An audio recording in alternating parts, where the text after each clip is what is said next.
तो बुखार लग रहा है तो दवाई खा रहा है। दोस्तों बहुत ज़्यादा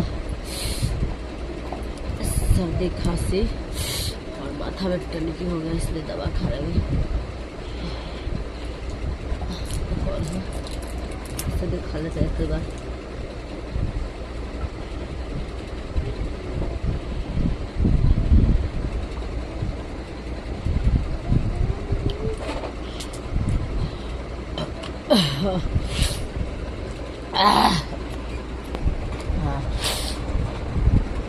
देखिए मेरा बेटा बना रहा था वीडियो।